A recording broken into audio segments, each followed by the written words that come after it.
Hi dear students, it's me Vinay Vinayak and welcome back to our channel in dear bio. दोस्तों, आज हम लोग बात करेंगे नोमेनक्लेचर के बारे में। हम लोग पढ़ रहे हैं बायोलॉजी के क्लास 11th का बायोलॉजी चैप्टर 1 पढ़ रहे हैं। इससे पहले वाले वीडियो में हम लोगों ने इस चैप्टर 1 का कुछ टॉपिक को क्लियर किए, जैसे कि सिस्टमेटिक क्या होता है, बायोडाइवर्सिटी क्या होता है, लिविंग थिंग्स को क्या मतलब फीचर्स है जिससे हम उसको आइडेंटिफाई कर सकते हैं कि वो लिविंग थिंग्स हैं या कोई वस्तु नॉन लिविंग थिंग्स है या लिविंग थिंग्स है, उसको आइडेंटिफाई करने का क्या फीचर्स है उसके बारे में हम लोगों ने जाना। क्लासिफिकेशन का क्या एडवांटेज है उसके बारे में हम लोगों ने जाना।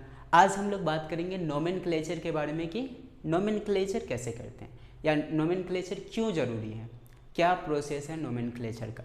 तो देखिए दोस्तों, नोमेनक्लेचर जो है एक प्रकार का प्रक्रिया है जो जिसमें हम क्या करते हैं, किसी जीव को नाम देने का काम करते हैं। क्या करेंगे, उसको नामकरण करेंगे, उस प्रक्रिया को हम क्या बोलेंगे, नोमेनक्लेचर बोलेंगे। ठीक है, ये नोमेनक्लेचर जो होता है ये 2 टाइप्स का होता है। नोमेनक्लेचर क्या होगा, 2 टाइप्स का होगा, एक कॉमन नेम होगा, एक साइंटिफिक नेम होगा।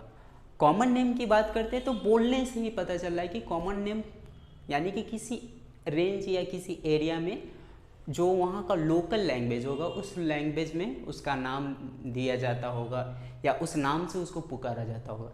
जैसे बात कर लेते बिल्ली की, आम की, तो ये क्या है, हम भारत में रहते तो हिंदी जानते तो हिंदी में बोलते हैं। हिंदी में क्या हम उसको जान रहे हैं कि बिल्ली, लेकिन अनदर कंट्री में चले जाए तो कोई कैट बोलेगा, चीन में चले जाए तो चीन का जो भाषा होगा उस भाषा में बोलेगा। ठीक है, ये कॉमन नेम में क्या होता है, कुछ एडवांटेज होता है, कुछ डिसएडवांटेज होता है। एडवांटेज मतलब ये कॉमन नेम का कुछ फ़ायदा भी हो सकता है और कुछ सीमाएं भी हो सकता है, मतलब कुछ नुकसान हो सकता है या कुछ सीमाएं हो सकता है। देखिए, जानते हैं पहला कि क्या एडवांटेज है। एडवांटेज है पहला, इजी टू प्रोनाउंस, यानी कि वहाँ के जो लोकल कॉमन नेम जो होगा वो किसी स्पेसिफिक एरिया में जो उसको कॉमन नेम दिया जाएगा तो वहाँ स्पेसिफिक एरिया के लोगों को प्रोनाउंस करना क्या हो जाएगा, आसान होता है। क्या होता है, प्रोनाउंस करना आसान होता है। चाहे हम अपनी बात करते हैं, बहुत लोगों को जैसे हॉर्स की बात करते हैं, ठीक है, घोड़ा बोलना सबके लिए, पढ़े अनपढ़ सभी के लिए क्या है, आसान है प्रोनाउंस करना। बट हॉर्स बोलना थोड़ा सा डिफ़िकल्ट है। जो नहीं पढ़े हैं, जो कभी जानते नहीं कि घोड़ा को इंग्लिश में हॉर्स बोलते हैं, तो उसको हम थोड़ा प्रोनाउंस करना क्या हो जाएगा, दिक्कत हो जाएगा। वो क्या हो जाए, कॉमन नेम में क्या होगा कि किसी स्पेसिफिक एरिया के लोग उसको प्रोनाउंस आसानी से कर सकते हैं। दूसरा देखते हैं कि familiar to these names from childhood, यानी कि बचपन से उस चीज़ से जुड़े होंगे, है ना। जैसे बिल्ली की बात करते हैं तो बचपन से हम लोग जानते हैं कि बिल्ली क्या होती है ना। अब वही मान लीजिए कोई अनपढ़ है जो कभी इंग्लिश का ई भी नहीं जानता, उसको बोलेंगे कैट, क्या पॉसिबल है वो समझ पाएंगे, नहीं समझ पाएंगे, है ना। वो उससे जुड़े हुए हैं, बचपन से जुड़े हुए हैं, बचपन से हम लोग सुनते आते हैं बिल्ली बिल्ली बिल्ली। ठीक है, फेमिलियर यानी कि हम जानते रहते हैं। ठीक है, नेक्स्ट देखते हैं बेस्ड ऑन सम फीचर्स, यानी कि वो कुछ फीचर्स के हिसाब से उसको नाम दिया जाता है। क्या किया जाता है, कोई भी जीव जंतु हो, कुछ भी है, उसको जो कॉमन नेम है वो क्या है, कुछ फीचर्स को देखकर उसका नाम दिया जाता है। शेप हो, साइज हो, या उसका बोली हो, या उसका हाव भाव हो, उस हिसाब से हम लोग क्या करते हैं, उसका नाम देते हैं। जैसे कौवा की बात करते हैं तो कौवा क्या करता है, काव काव करता है ना, तो हम उस हिसाब से उसका नाम रख दिए कौवा, क्रो, है ना, उसी से जुड़ता हुआ। कोयल कू कू करती है तो उसका नाम क्या रख दिए हम लोग, कोयल। इंग्लिश में भी कोयल ही बोलते हैं या कुकू बोलते हैं। चलिए नेक्स्ट देखते हैं, डिसएडवांटेज की बात करते हैं। किसका बात करेंगे, डिसएडवांटेज। डिसएडवांटेज क्या हो सकता है, ये तो हम लोगों ने जाना कि एडवांटेज क्या हो सकता है कि हम इजीली प्रोनाउंस कर सकते हैं। कॉमन नेम में स्पेसिफिक एरिया में जो रहने वाले लोग हैं वहाँ के कॉमन लैंग्वेज में वो क्या करेंगे, इजीली प्रोनाउंस कर पाएंगे। वो बचपन से उससे जुड़े रहते हैं, उस वर्ड से क्या होते हैं, वो बचपन से ही जुड़े रहते हैं। उसके बाद वहाँ की जो क्या होगा कि कुछ कॉमन फीचर्स को देखकर उसको नाम दिया जाएगा। तो ये सारे एडवांटेज हैं। अब बात करते हैं डिसएडवांटेज का कि डिसएडवांटेज क्या है। तो डिसएडवांटेज की बात करते हैं कि हर एरिया में क्या होगा, वो कॉमन नेम जो है सेम नहीं होगा। सिंपल सी बात है कि कॉमन नेम जो है हर एरिया में सेम नहीं होगा। जैसे बात कर लेते हैं, इंडिया में बिल्ली बोल रहे हैं, इंग्लैंड में कैट बोल रहे हैं, चीन में कुछ और बोल रहे हैं, जापान में कुछ और बोल रहे हैं, है ना। तो अलग अलग कंट्री में या अलग अलग राज्य में उसके लैंग्वेज के हिसाब से उसका अपना अपना कॉमन नेम होता है, तो हर जगह उसका एक ही नाम नहीं होता। दूसरा इसका डिसएडवांटेज क्या है कि जो वर्ड हम यहाँ यूज कर रहे हैं कॉमन नेम में, वही वर्ड का क्या होगा किसी दूसरे एरिया में मीनिंग कुछ और होगा। क्या हो सकता है, उसका मीनिंग कुछ और निकल सकता है, तो ये भी डिसएडवांटेज है ना। चलिए अब बात करते हैं साइंटिफिक नेम की बात करते हैं। तो साइंटिफिक नेम जो होता है दोस्तों, ये बायोलॉजिस्ट के द्वारा दिया जाता है। किसी भी ऑर्गेनिज्म को, किसी भी जीव जंतु को हम क्या करते हैं, फाइंड करते हैं, या उसका नाम देने की बात आएगा तो वो उसको नाम कौन देंगे, बायोलॉजिस्ट देंगे। वो कुछ लॉ को फॉलो करते हैं और उस लॉ के हिसाब से उसको नाम देने का काम करते हैं। और ये जो नाम होता है वो दुनिया के किसी भी कोना में चले जाइए उसी नाम से उसको जाना जाएगा। यानी कि कोई भी साइंटिस्ट को, अगर हम एक एग्जांपल लेकर बात करते हैं होमोसेपियंस की, तो दुनिया के किसी भी कोना में, चाहे वो चाइनीज साइंटिस्ट हो, जापानीज हो, अमेरिकन हो, इंडियन हो, या कहीं के भी साइंटिस्ट हो, उनको बोलेंगे होमोसेपियंस, तो वो समझेंगे क्या, इंसान की बात किया जा रहा है।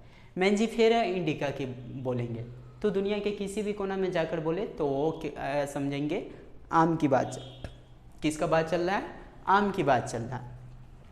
ठीक है, इसका फ़ायदा क्या है कि दुनिया के किसी भी कोना में क्या होगा कि लोग आसानी से समझेंगे। एक ही नाम क्या करेगा, दुनिया के हर कोना में उसको रिप्रेजेंट करने का काम करेगा। ठीक है, नेक्स्ट देखते हैं, the system of providing scientific name is called binomial. Binomial कहने का मतलब, बाई का मतलब दो, नोमियल मतलब नोमेनक्लेचर, यानी कि दो वर्ड से मिलकर वो नोमेनक्लेचर होगा। ठीक है, जैसे एक ही एग्जांपल में लेते हैं, मैंजीफेरा इंडिका, आम का जो नाम है वो साइंटिफिक नेम क्या है, मैंजीफेरा इंडिका। इसमें क्या है, दो वर्ड है, मैंजीफेरा और दूसरा क्या है, इंडिका है, तो इसलिए हम इसको क्या बोलते हैं, बाइनोमियल। अब देखते हैं साइंटिफिक नेम का जो बाइनोमियल नॉमेनक्लेचर है उसका क्या रूल्स है, किस नियम को हम फॉलो करके किसी भी जीव को क्या कर सकते हो, उसको साइंटिफिक नेम हम दे सकते हैं। उससे पहले एक बात याद रखेंगे कि एक बहुत ही बड़े साइंटिस्ट थे, बायोलॉजिस्ट थे, कार्लस लिनियस, जिनके बारे में आगे भी हम लोगों को पढ़ना है, आगे वाले चैप्टर में भी पढ़ना है, 12th में भी उनके बारे में अच्छे से पढ़ना है। ठीक है, तो याद रखिएगा इनका नाम कार्लस लिनियस। ये 1751 में अपने बुक स्पेसिस प्लेटर्न एंड सिस्टमा नेचर में क्या किए थे, इस बाइनोमियल नॉमेनक्लेचर को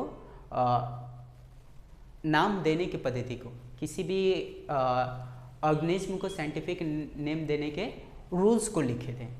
कौन डेवलप किए थे, बाइनोमियल नॉमेनक्लेचर का जो रूल्स हैं उस रूल्स को कौन डेवलप किए थे, कार्लस लिनियस किए थे। कब किए थे, तो 1751 में किए थे, अपने बुक किसमें, स्पेसिस प्लेटर्न एंड सिस्टमा नेचर में। याद रखिएगा इस बात को। उससे पहले इस पे ध्यान देते हैं ICBN ICZN पे। तो ICBN ICZN क्या है, ICBN मतलब international code for botanical nomenclature. ये क्या है, एक तरह का इंटरनेशनल लॉ है। क्या है, ICBN और ICZN एक तरह का इंटरनेशनल लॉ है, यानी कि वो कुछ कोड देता है, कुछ नाम देता है, उस कोड के हिसाब से हम क्या कर सकते हैं, कोई भी न्यू जीव या कोई भी ऑर्गेनिज्म है, उस ऑर्गेनिज्म को नाम देने का बात आएगा तो हम क्या करेंगे, इस कोड को फॉलो करते हुए हम उसको नाम देंगे।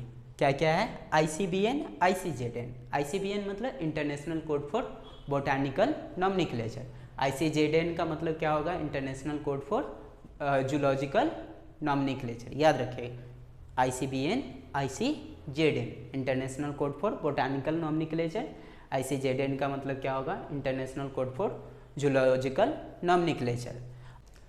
चलिए दोस्तों, अब बात करते हैं रूल्स ऑफ बाइनोमियल नॉमेनक्लेचर जो लिनियस के द्वारा दिया गया था। क्या कोड है, क्या रूल्स है जिसको हम फॉलो करके किसी भी जीव जंतु को नाम दे सकते हैं, साइंटिफिक नेम दे सकते हैं। ठीक है, तो देखिए इसमें फर्स्ट क्या है कि the names are generally in Latin and written in italic.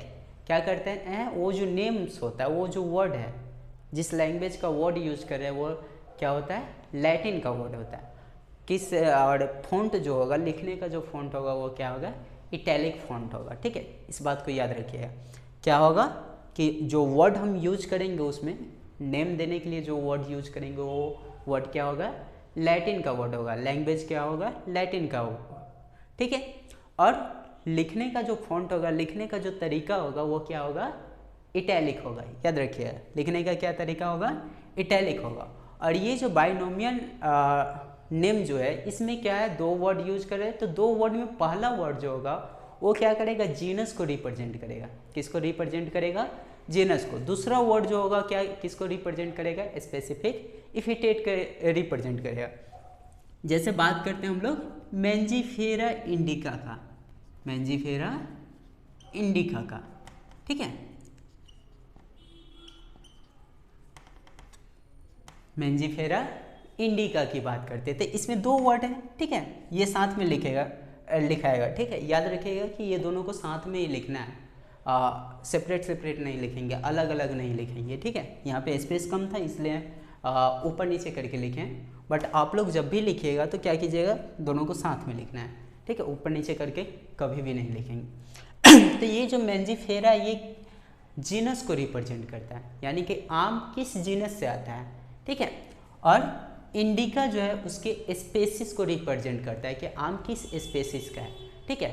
उसी हिसाब से हम क्या करते हैं, उसको नाम देने का काम करते हैं। Mangifera indica. होमोसिपियंस, होमोसिपियंस मतलब होमो हमारा क्या हो जाएगा, जीनस हो जाएगा, सिपियंस क्या हो जाएगा, स्पेसिस। समझ में आया, यानी कि आदमी को हम क्या नाम दिए साइंटिफिक ने, होमोसिपियंस। होमो क्या है, जीनस है, सिपियंस हमारा क्या है, स्पेसिस है, ठीक है। और दूसरा लॉ क्या कहता है, both the word in a biological name when hand written are separately underline. क्या करेंगे कि दोनों वर्ड को क्या करेंगे, अंडरलाइन करेंगे। क्या करेंगे, अंडरलाइन करेंगे। पहला लॉ क्या है कि पहला वर्ड जीनस को रिप्रेजेंट करेगा, पहला वर्ड जीनस को रिप्रेजेंट करेगा, दूसरा वर्ड किसको रिप्रेजेंट करेगा, स्पेसिस को। याद रखिएगा, बाइनोमियल नेम में क्या होगा, एक वर्ड होगा जीनस को रिप्रेजेंट करेगा, दूसरा वर्ड केस को रिप्रेजेंट करेगा, स्पेसिस को। और ये जब लिखेंगे, अगर हाथ से लिख रहे हैं, कॉपी से पे लिख रहे हैं पेन से, तो हम क्या करेंगे, उस वर्ड को अंडरलाइन करेंगे। क्या करेंगे, अंडरलाइन करेंगे। या हम प्रिंट कर रहे हैं, कंप्यूटर से टाइप करके अगर प्रिंट कर रहे हैं तो उसका फॉन्ट क्या होगा, इटैलिक फॉन्ट यूज करेंगे। अब ये लॉ क्यों फॉलो करते हैं, ये क्या ज़रूरी है, तो ये क्या करता है, इसके लैटिन ओरिजिन को रिप्रेजेंट करता है। अगर हम इटैलिक फॉन्ट यूज करेंगे तो क्या पता चलेगा, इसके लैटिन ओरिजिन को रिप्रेजेंट करने के लिए हम क्या करेंगे, सेपरेटली अंडरलाइन करेंगे, या प्रिंट करेंगे तो हम क्या करेंगे, उसमें इटैलिक फॉन्ट यूज करेंगे, ठीक है। तो both the words in a biological name when hand written are separately underlined और printed in italic to indicate their Latin origin, ठीक है। दूसरा है the first word with capital letter. क्या होना चाहिए, जो फर्स्ट वर्ड है जो जीनस को रिप्रेजेंट कर रहा है वो किससे स्टार्ट होगा, कैपिटल लेटर से स्टार्ट होगा। और फिर स्पेसिस, जो स्पेसिस को जो वर्ड रिप्रेजेंट कर रहा है वो क्या होगा, स्मॉल लेटर से स्टार्ट होगा, ठीक है। याद रखिएगा इस बात को। चलिए दोस्तों, आज के लिए इतना ही रहने देते, तब तक के लिए बाय।